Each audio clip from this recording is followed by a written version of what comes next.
สำหรับบทนี้จะเป็นบทที่10เนาะ Unit 10 Lesson 3เนาะบทเรียนที่3หัวข้อของบทที่3แม่น What are you doing เจ้ากำลังเฮ็ดหยังอยู่สำหรับจุดประสงค์ของบทนี้เนาะเพิ่นบอกว่า In this lesson students learn to talk about what is happening now and use the questions word which สำหรับบทนี้แม่นนักเรียนก็จะได้เรียนรู้เนาะเว้าเกี่ยวกับว่ามีหยังกำลังเกิดขึ้นในตอนนี้แล้วก็การนำใช้คำถามที่ใส่คำว่า which เนาะเข้าในคำถามโอเคมาเบิ่งข้อที่1กันสำหรับข้อที่1แม่น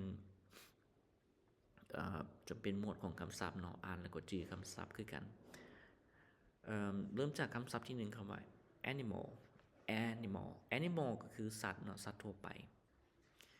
cook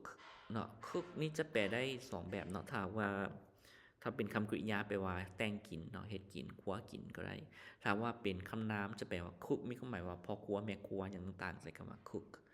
ได้เช่นกันคำศัพท์ต่อไปเนาะ dark นี่แปลว่ามืดหรือว่าเข้มเนาะ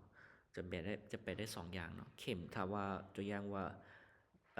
dark blue นะสีฟ้าเข้มเนี่ย dark green เนี่ยสีเขียวเข้มประมาณนี้แต่ว่าถ้าว่าแปลเฉยๆแม่น dark มืดเนาะแปลว่ามืดลงค่ำลงคำศัพท์ต่อไปนะคำว่า happen แปลว่าเกิดขึ้นเนาะสิ่งที่มันเกิดขึ้นใช่ป่ะ happen ต่อไป know แปลว่าฮู้จัก know ฮู้จัก light ถ้าว่าเป็นคำคุณนามเนาะจะมีความหมายว่าเบาหรือว่าจางเนาะจางตัวอย่างว่ามีหยังนะ light color lightweight อย่างประมาณนี้ในนี้เพิ่นใช้คำว่าจางหรือว่าแสงไฟเนาะ light คือแสงไฟกับ light ได้ไล่กันจะเป็นคำนามต่อไปเนาะ look for เนาะแปลว่าส่องหา look for ส่องหาแล้วก็สุดท้ายแม่น see แปลว่าเห็นโอเคบัดนี้มาเบิ่งในข้อที่2สำหรับข้อที่2แม่น listen and repeat เนาะฟังแล้วก็เว้าตามคือเก่าเนาะ listen and repeat after the teacher ฟังครูเว้าแล้วก็เว้าตามครูในนี้ก็จะมีอยู่2คนเนาะก็มีมนุษย์ธรรม and ผู้แก้วมาเบิ่งเนาะบทสนทนาเพิ่นว่าจังได๋ Hi ผู้แก้ว how are you สบายดีเนาะผู้แก้วเจ้าสบายดีบ่ผู้แก้วบอกว่า Hello I'm fine thanks สบายดีเนาะค่อยสบายดีขอบใจมนุษย์ถามว่าI'm looking for a new t-shirt ค่อยกำลังซ้องหาเสื้อยืดตัวใหม่อยู่ผู้แก้วว่า Which color do you like เนาะสีหยังที่เจ้ามัก Dark or light blue สีเข้มหรือว่าสีฟ้าเข้มหรือสีฟ้าอ่อนมนุษย์ถามบอกว่า I like dark blue ค่อยมักสีฟ้าเข้มโอเคมื้อนี้ก็ข้อที่2เนาะก็ยังงงๆอยู่มื้อนี้มาเบิ่งข้อที่3ข้อที่3แม่น grammar note เนาะเกี่ยวกับไวยากรณ์ which เนาะแปลว่าใช้ในประโยคคำถามเนาะเพื่อเลือกเอาสิ่งใดสิ่งหนึ่งในจำนวน2กับ3 which แปลว่าอันใดเนาะใช้ในประโยคคำถาม which แปลว่าอันใดใช้ในประโยคคำถามก็ท่านพอเราต้องแปลนำได้บ่แม่นใช้ในประโยคคำถาม which แปลว่าอันใดถ้าใช้ในประโยคคำถามตัวอย่างเนาะในนี้เพิ่นบอกว่า Here are 2 pens นี่มีบิ๊ก2กันred and blue which color do you like มีบิ๊ก2ก้านเนาะสีแดงแล้วก็สีฟ้าสีใดที่เจ้ามักอันใดเนาะสีอันใดที่เจ้ามักโอเคนั่นเนาะคือไวยากรณ์ข้อที่4 ask and answer เนาะถามและตอบ work in pairs to ask and answer questions เฮ็ดเวียกเป็นคู่เนาะแล้วก็ถามคำถามเนาะตอบคำถามแล้วนี่เบิ่งคำถามอย่างได Which color do you like สีหยังที่เฮามักก็มี Which animal do you like เนาะก็มีสัตว์ใดเนาะที่เจ้ามักแล้วก็ Which food do you like อาหารชนิดใดที่เจ้ามักลองไปตอบเบิ่งเนาะ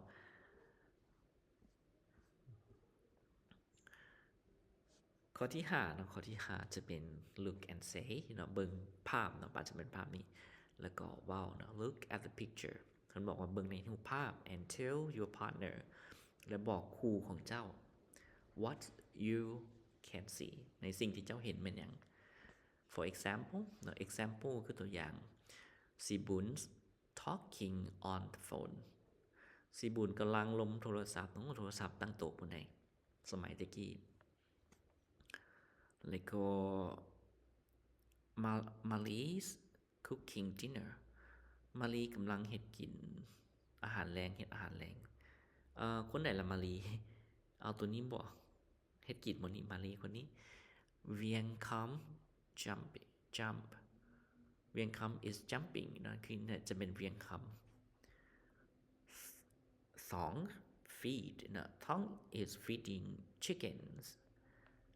แล้วก็มีไปอีกนะ Come ride นะ Come คนนี้ Come is riding a bicycle Manivon sleep Manivon is sleeping ว้าวนอนตอนแรงอันนี้ปุนี้เฮ็ดกินแกงแต่ปุนี้มานอนก่อนบัวเนาะ study บัวเนาะกำลังโอ้นี่เดี๋ยวขอโทษเนาะนี่น่าจะแม่นเรียนหนังสืออันนี้จะเป็นเฮ็ดกินเนาะรูปน้อยๆนี่บัวเนาะ study เนาะบัว is studying เนาะบัวนี่คือบัว studying แล้วสุดท้ายข้อที่8บุญมีเนาะ dry บุญมี is drying อาจจะเป็น his or her clothes เนาะเครื่องนุ่งของเราข้อที่6เนาะเป็น look and write look at pictures and information in exercise 5 and write sentences เนาะให้เบิ่งรูปนี่คือเก่าเนาะแล้วก็เบิ่งประโยคเหล่านี้แล้วให้เขียนประโยคออกมามีหยังแหน่ตัวอย่างเช่นเนาะ Sibun's talking on the phone in the house เนาะ Sibun กำลังลมโทรศัพท์เนาะอยู่ในเรือนก็ลองไปเขียนมึงเนาะคืออาจารย์เว้ามาเมื่อกี้นี่แหละก็ลองไปเขียนเบิ่งมี7ประโยคลองเบิ่งบัดนี้ข้อที่7เนาะสำหรับข้อที่7มัน read and answer คือเก่า read the passage and answer the questions below อ่านข้อความเหล่านี้แล้วก็ตอบคำถาม Philaivon is a student Philaivon เป็นนักเรียน at Sapangmo primary school Philaivon เป็นนักเรียนอยู่ที่สะพังโมโรงเรียนประถมสะพังโมแต่ว่าในบทพันมาเนาะเดี๋ยวขอสปอยก่อนPhilaivon นี่จะเป็นขี่รถจักรไปโรงเรียนได้แต่นักเรียนประถมขี่รถจักรไปโรงเรียนบ่ make sense เนาะ She usually goes to school at 7:30เราปกติแล้วเนาะเราไปโรงเรียนตอน 7:30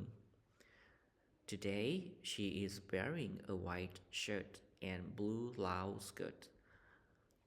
มื้อนี้เนาะเรานุ่งเสื้อสีขาวแล้วก็สิ้นสีฟ้า Her sister Manigon is wearing a white shirt and black blouse skirt น้องสาวหรือเอื้อยน้องของเราเนาะManigon กับนุ่งเครื่องใส่เสื้อสีขาวแล้วก็นุ่งสิ้นสีดำ Both of them are wearing black shoes ทั้งสองคนเนาะ both แปลว่าทั้งสองคนแม่นนุ่งเครื่องใส่เกิบเนาะใส่เกิบสีดำ The brothers Pathanuson เพชรธนุสรไอ้น้องของเราเนาะเพชรธนุสร is wearing a white shirt and black trousers ไอ้น้องของเราแม่นใส่เสื้อสีขาวแล้วก็ใส่ทรงสีดำนุ่งทรงขายาวสีดำ His shoes are brown เนาะเกิบของเราสีน้ำตาลคือเก่าเนาะมาตอบคำถามตัวนี้บอกว่า What time does Philaivon usually go to school ตามปกติแล้ว Philaivon ไปโรงเรียนจักโมง What is she wearing today เดี๋ยวเนาะพอนี้ก็ต้องใช้ว่า What is she wearing today she ตัวนี้หมายถึงไผเนาะต้องจัดแจงเพราะว่าอาจจะไปถึงน้องสาวลาวบ่หรือว่าหมายถึง Philaivon เพราะว่านี่มีผู้หญิง2คนอันนี้แปลเนาะเรานุ่งหยังเรากำลังนุ่งหยังมื้อนี้ What is her sister มณิกร wearing โอเคเนาะมณิกรเนาะนุ่งหยังและน้องสาวน้องของเราเนาะนุ่งหยังข้อที่4 What color are their shoes เนาะเกิบของพวกเขาสีหยัง Their ตัวนี้หมายถึงใดหมายถึง2คนของหรือว่าหมายถึง3คนบ่วิไลวรหรือว่ามณิกรหรือว่าทั้งน้องสายน้ำเพชรธนุสรบ่เพราะว่านี่ต้องบอก2ต้องบอกจะแจ้งเนาะว่า there ตัวนี้หมายถึง refer ถึงตัวใดข้อที่5เนาะ What is เพชรธนุสร wearing เพชรธนุสรนุ่งหยังก็ตอบหน้าตามนั้นบัดนี้ข้อที่8เนาะข้อที่8แล้วก็ข้อที่9read and complete เนาะอ่านแล้วก็เห็นให้ประโยคนี้สมบูรณ์ complete the following sentences with the words in the box จงเฮ็ดให้ประโยคนี้สมบูรณ์เนาะโดยการนำใช้คำศัพท์ในนี้เนาะในกล่องนี้มีหยังแหน่คำศัพท์ในกล่องนี้ก็มีคำว่า at half เนาะในเวลาครึ่งว่าซั่นเด้ gets เนาะได้ up เนาะแปลว่าขึ้น to ถึงบ่ or at a quarter or man article ที่บอกถึงตัวนึง at a quarter ก็คือที่1/4 always เนาะทุกๆเป็นประจำเรื่อยๆ usually ตามปกติแล้วก็ am เนาะตัวนี้เป็นให้เลือกมาใส่ที่จริงบ่ตัวนี้มันค่อนข้างcomplicated คือสับสนเนาะ confusing ในการมาใส่ตัวนี้เข้าตัวนี้ตัวอย่างว่า I am wearing a white shirt เนาะได้แล้วเนาะ I am wearing a white shirt ข้อที่2 they are wearing black shoes เนาะพวกเขานุ่งใส่เกิบสีดำ he is goes to school อันนี้ใส่คำว่า to นะไปแล้ว at 7:30 number 4 she usually บ่หรือว่า always gets up at 5:30 อันนี้ได้ทั้ง usually แล้วก็ always ก็ได้คือกันเนาะในตัวนี้ she usually or always gets up นี่ใส่คำว่า up เข้าไป at 5:30 เนาะตอน 5:30 ต่อมา he arrives at school นี่ใส่คำว่า at school